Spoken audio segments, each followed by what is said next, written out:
بسم اللہ الرحمن الرحیم۔ ماہ رمضان میں اس دعا کی کثرت کریں۔ اللہم انک عفو تحب العفو فاعف عنا۔ ایک لمحہ بھی کمی نہ کریں اور نہ ہی اس کی تکرار میں سستی کریں۔ پھر جب اللہ سبحانہ وتعالیٰ تم سے درگزر فرما دیں گے تو تم کامیاب ہو جاؤ گے اور نجات پا جاؤ گے اور خوش بخت ہو جاؤ گے۔ ابن حکیم رحمہ اللہ فرماتے ہیں، تم جب دعا کرو لیکن تمہارے پاس وقت کم ہو اور تمہارے دل میں ضروریات کا ایک ہجوم ہو تو تم اپنی دعا یہ بنا لو تاکہ اللہ تعالیٰ تمہیں معاف فرمائیں، کیونکہ اگر اللہ معاف فرما دیں گے تو بن مانگے ہی تمام ضروریات پوری ہو جائیں گی۔ اللہم انک عفو تحب العفو فاعف عنا۔ ذرا محسوس کریں کہ عفو کن معنوں پہ مشتمل ہے۔ عفو کا معنی ہے بدن میں عفو، دین میں عفو، بدلہ لینے میں عفو۔ بدن میں عفو، ہر قسم کی بیماریوں سے شفا ملنا۔ دین میں عفو، آپ کو نیک کاموں، عبادات، اطاعت اور ہر طرح کی آخرت میں فائدے دینے والے اعمال کی توفیق کا ملنا۔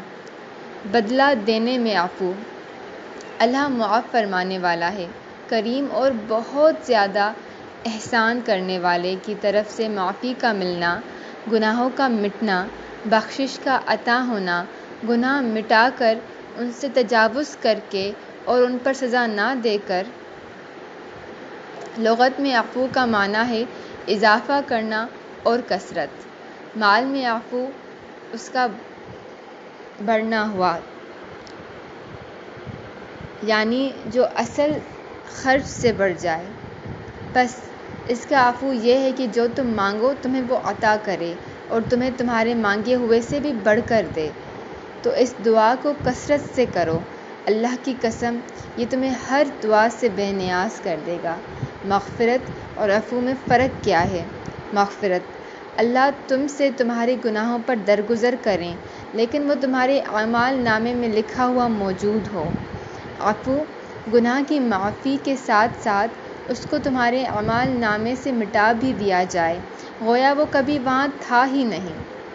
اس کے علاوہ اس مبارک رات لیلۃ القدر میں نبی اکرم صلی اللہ علیہ وآلہ وسلم کی تعلیمات اس دعا کی اہمیت میں ہے۔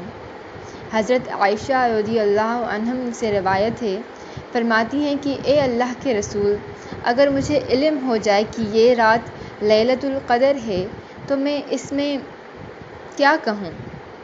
آپ صلی اللہ علیہ وآلہ وسلم نے فرمایا، تم کہو اللہم انک عفو تحب العفو فاعف عنی۔